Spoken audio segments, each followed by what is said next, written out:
Hey everyone, before we dive into this video, I just want to take a moment to say a couple of things. First off, a huge thank you for helping me hit over 100 subscribers.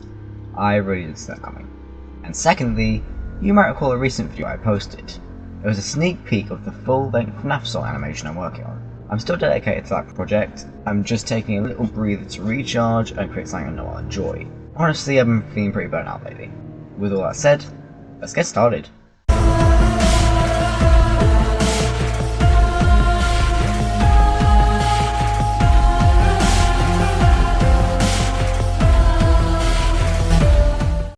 Batman Arkham Asylum. My favourite Arkham game and possibly game of all time right now, which is weird since my channel was built from FNAF, but I don't actually play the game too often. Arkham Asylum set the groundwork for a new age of superhero games, and I feel like it doesn't get enough credit for that, thanks to its sequel. I love Arkham City, truly I do, but it feels like it's the youngest child who gets more love than the rest, like quit it little time, you all know you're adopted. I can say that.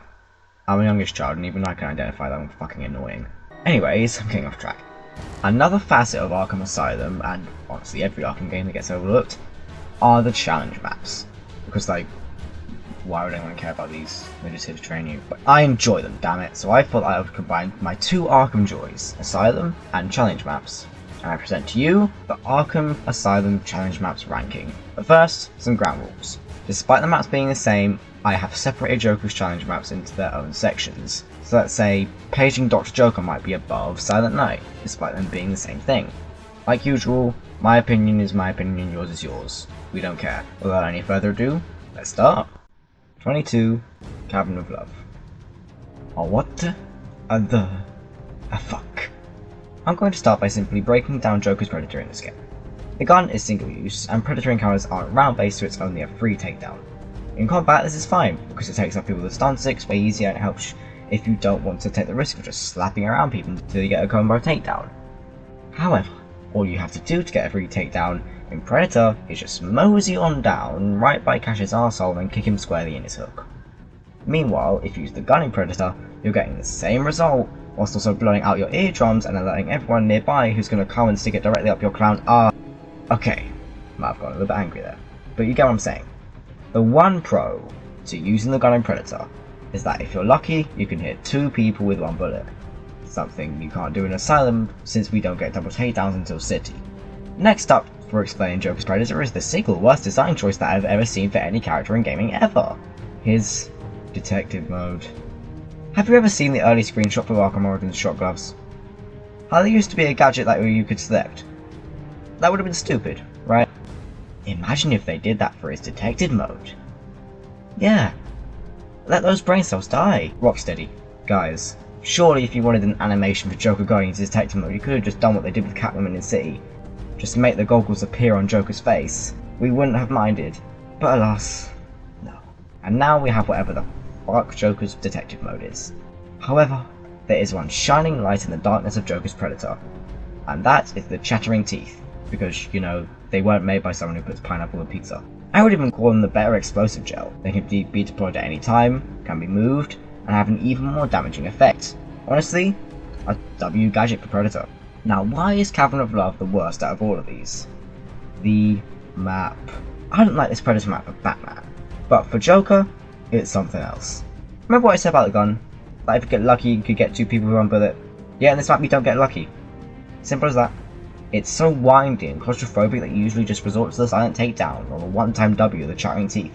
Overall, a Predator map that I'd never see myself playing again. 21. Totally Insane. The single worst combat map in the entire saga. But it really shouldn't be. It's endless, which usually makes maps more fun. I mean, look at City and Night's Iceberg Lounge maps. And it's in its own unique map with a bunch of destructible things in it. However, the frail, stupid, dribbling and barking issue with this map is the inclusion of the insane enemies. These enemies do not belong in challenge maps because it's abjectly impossible to get a combo on them or get rid of them. Now, you may be sitting at your computer with your bag of crisps saying, you can get rid of them with ground takedowns, you idiot. Yeah, try doing that whilst getting fisted by 5 big thugs, buddy. This map was so close to being great, but the insane enemies are a sin that I cannot forgive. 20. Invisible Predator. The same issues as Cavern of Love, but lower significantly because you're playing as Batman.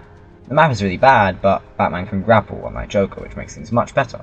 But still, far too small a map for something you're supposed to train with. Number 19, Hell's Hacienda. What is there to say that I didn't in Captain of Love? Joker's Predator is absolute dog shit, so this map automatically isn't great. But what makes it slightly more serviceable is the map itself. You see, this is the intensive treatment Predator room, a room that, if you've played the main story in full, then you'll know how to beat without having to grapple. In the late game, they remove the gargoyles. Another pro keeping this map in my good books is that there are far more opportunities for Joker's gadgets to work here, especially the gun. Joker can also smash through the glass ceiling and take down enemies, like Batman can, so that's another plus. The one thing this map is lacking is weak walls, but that wouldn't matter for Joker anyway. Number 18, Nocturnal Hunter. This is less of a critique of the map and more of my combat bias pushing it down, but it still has its problems. The map itself is fine, but there are far too many enemies to have that much variation in your tactics. Again, maybe I'm biased though, but yeah, this map is more boring than it's bad anyway. Maybe I'm just a Predator hater. Number 17, Survival Tactics. I said most of the important things about this map in Hell's Hacienda, but Survival Tactics, like most of the challenges on this list, is much better with Batman at the wheel. There's the added movement bonus of grappling, but there isn't an overabundance of gargoyles to make it too easy. The one con of this is that there are absolutely no weak walls, leaving very few choices if you don't know what you're doing. I think the thing that this map stands out for, however, is the glass ceilings. They're incredibly useful if you aren't quite sure how to use all of your gadgets yet, or if you're someone like me, who knows how to use the gadgets but isn't as strategic enough to use them well. Overall, pretty okay Predator challenge. 16. Hothouse Prey. This is the first map in the ranking that I can say I enjoyed for the duration of it. The map is a bit scuffed, the bridge in the middle is in the stupidest position, and it can have some of the same problems as Cabin of Love at times. But the thing that makes this map stand out is the opportunity for variation. You could place explosive gel on the bridge to knock whatever idiot decided to skip leg day and take the shortcut between sides, or be sneaky inside and take down everyone, or use a sonic batarang to lure a guy over by a ladder and set a shock off to take him down, and bring his friends over for future takedowns. Despite this map's cons, its pros stand out far more than the others on this list. 15. Intensive Treatment. This map is incredibly simple, and that's its biggest sin. You see, combat maps are fun when they're challenging, but if you're someone like me who has completed the main story, Intensive Treatment will be a breeze to get through and not even offer the slightest challenge. Professionals will most likely always choose the extreme version of this map, simply because the original doesn't offer a fun challenge. However, this map is incredibly designed. With the electrical gates and ledges, you can go wild in taking out your foes with as much variation as you see fit. And I think that sums up Arkham Asylum as a whole and why I love it. It's simple, but very fun. 14. Crime Alley. The aesthetic of this challenge is top notch, but the gameplay is kinda lacking. It's probably the second simplest challenge in the game. There are, to my knowledge, which, let's be honest, can be rather lacking at times, no high security henchmen or guns in this challenge, just basic thugs with some monitors and lead pipes to use. If it didn't have the incredible aesthetic of Scarecrow's Crime Alley, then Intensive Treatment might have been higher. 13. Caged Fighter. The lowest of Joker's combat challenges. The Shock-and-Awe map just doesn't flow with Joker's combat, although it isn't quite as abysmal as any of Joker's Predator. Joker's combat has a similar flow to Batman's, but with significantly less variation. Honestly, Joker is a very fun character for combat fans like myself. And oh, the gun. There is an overwhelmingly large gap in usefulness between Joker's gun in Predator and Joker's gun in combat. The gun in Predator is like trying to kidnap someone with a wet piece of paper. The gun in combat is like placing Jason Bourne and John Wick in a room and having them fight 10 babies. This thing needed to have a round-based reload, otherwise Joker would be unstoppable. 12. Gutter Tactics. Halfway through the list, and we're finally on the genuinely good challenges. Considering, as you'll soon see, I love Sewer Bat, Gutter Tactics is already in my good books, but adding on the fun combat of Joker, and you've got a pretty good challenge. The one problem with this challenge is the addition of guns. I believe Joker's challenges are all based on Batman's extreme challenges, so they're actually harder than Batman's normal ones, which in this case hinders the challenge a bit. Joker doesn't work great against guns in combat, and it's really the only thing keeping gutter tactics down. 11. Shock and Awe. Like most things, Shock and Awe is far better with Batman. Joker lacks variation, which can make his challenges feel boring and repetitive. Batman is not like that. Batman's challenge maps in Asylum are less so challenges, and more so complete slaughters when you're fully upgraded. This challenge, despite being one of the weakest Batman combat challenges, is probably the most unique one. It has ledges to throw slugs off of, and has the incredibly difficult but incredibly fun gimmick of the electrified floor timer that kills you when it's over. That little rule makes Shock and Awe stand out much more than most of the lower good ones on this list. 10. Record Breaker. The second simplest Predator map, but it doesn't feel like it. For someone like me who struggles thinking on their feet, it can be quite challenging. This map's main gimmick is the ledges. Ledge takedowns are most likely the thing first timers are going to overuse when playing Record Breaker, but it's not like it can be cheesed using them either. Enemies won't be on the ledges all the time, so you'll have to get creative. If you want to do the challenges, you should get a corner takedown. Although this map is absolutely horrific for corner takedowns, since enemies could get too far from the corner, so that strategy's kind of fucked. This is kind of the white bread, simple Asylum Predator map, and there's nothing wrong with that. 9. Rumble in the Jungle. Hell yeah, this one's the gateway into the actually great ones on this list.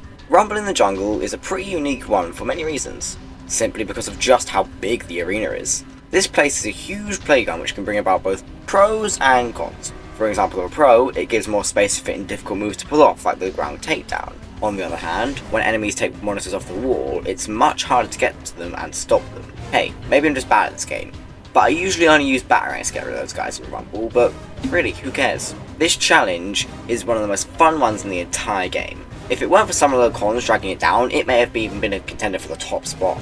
Oh, one more thing. This is the first challenge on the list to include a Titan.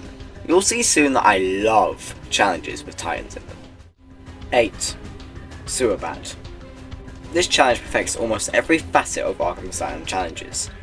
The Sewer Bat map is decently big, meaning you have actual space to do shit. It has a decent number of thugs in each round, adding a challenge to counteract the space. I could go on. If there is one thing that this map isn't so good at, it's variation. The only thing I could think of that would help with variation is the ledge at the end of the map, but have you really ever used that while playing this challenge? Overall, one of the most solid challenges in Asylum. 7. Paging Dr. Joker. Ah yes, the place where Jonkler famously did the gritty. 10 out of 10 map, goodbye. All jokes aside, this is pretty much the only good Joker Predator map. It is pretty easy, but so is Silent Night, and that map's much higher on this list. And the good thing is that it isn't as huge and wide against a certain other map I loathe with all my being. Sanitarium just flows with Predator, both Batman and Joker, creating this incredible immersion that no other Predator map delves into. Joker can utilise all of his gadgets effectively here. It even makes the miraculous fuck up of Joker's goggles less annoying, since you probably won't use them too much really. Like I said, the only good Joker Predator map. 6. Giggles in the Gardens. The Joker variant of Rumble in the Jungle. I know what you're thinking. Why is this higher than the Batman version? That is because this map is just fun with Joker. Batman could be overwhelmed easily in this game, and Rumble in the Jungle has the most thugs of all the challenges, so it's especially egregious here. But Joker doesn't have that problem for one simple reason. His dodge is fucking ridiculous. He goes so far with both his evade and dodge roll that it's almost impossible to be overwhelmed, which helps Joker's limited combat. Why Giggles in the Garden specifically? See, most maps are too small to utilise Joker's dodge roll, but the hidden lab is big enough to house it. The one issue with this map is that it can still be a bit too much for Joker's combat, which is why a specific other Joker combat map is higher. 5. Silent Night. The OG of Predator challenges, and probably the most iconic.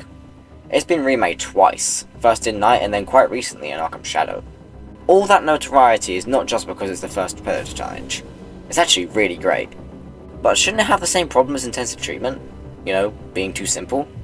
While yes, Intensive Treatment suffers from being far too simple, Silent Night doesn't suffer from it nearly as much. The way that I play both Silent Night and Intensive Treatment never really changes. I have a set way of getting rid of Silent Night's enemies, and Intensive Treatment is a combat map, so you can't really go about with the same things, but you get what I mean.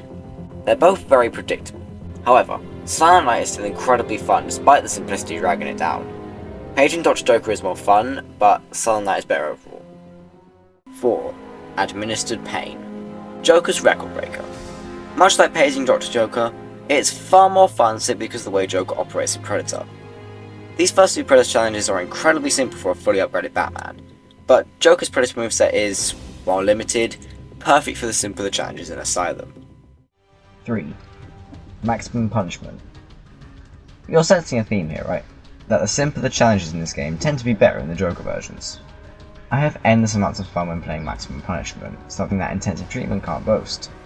I just feel like being in a semi-disadvantaged position makes the challenges far more enjoyable. Oh, and another thing, this is, I believe, the only Joker challenge to use Rooftop Finale for the background music. Rooftop Finale is one of my favourite pieces of music in the series, and it goes perfectly with this amazing challenge. 2. Scarecrow Nightmare. This one was so unbelievably close to being number 1, but you'll see soon that the challenge I chose for number 1 is far, far better than Scarecrow Nightmare. Anyway, Scarecrow Nightmare is fucking incredible. It has about a billion cool gimmicks that make it possibly the challenge I play the most, despite not being the best. The thing that stuns me is how it somehow manages to be easy and hard at the same time. It's easy because the skeleton enemies are incredibly weak and go down in like 2 critical combo hits at a stretch, but it still manages to be a difficult challenge because of the main rule of this challenge. You cannot get hit even once. If you do, it's an instant game over. That, mixed with the obviously incredible aesthetic of Scarecrow's world, makes Scarecrow Nightmare one of the best challenges in the entire series that can only be bested by something that literally gets everything right. 1. Heart of Darkness. Scarecrow Nightmare wasn't even close.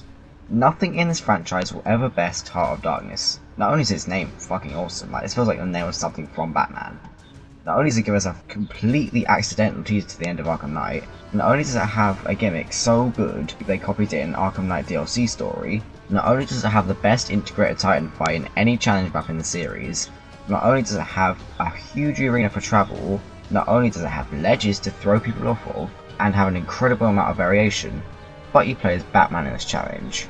And you utilise all of your combat tools as Batman here, dodging away if the floor becomes electrified while you're standing, throwing people either off the ledges or into the electricity, or using the Titan in the final round to do the same. This challenge is almost the polar opposite of Intensive Treatment. Heart of Darkness is freaking hard, especially for a perfectionist like me who wants constant perfect combo and no damage. But that difficulty doesn't hinder it in the slightest. In fact, the difficulty makes this by far the most fun challenge I've ever played. Nothing in the series will ever match up to Heart of Darkness. So that's pretty much it, boys. That took way long to make, but it was worth it in the end. Aside from the absolute disasters of Cavern of Love and Totally Insane, I adore every single one of these challenges and certainly plan to play them all again. Arkham Asylum is just a masterpiece, and people need to acknowledge it more outside of gushing about how nostalgic it is. Like I said in the intro, before is coming. See ya!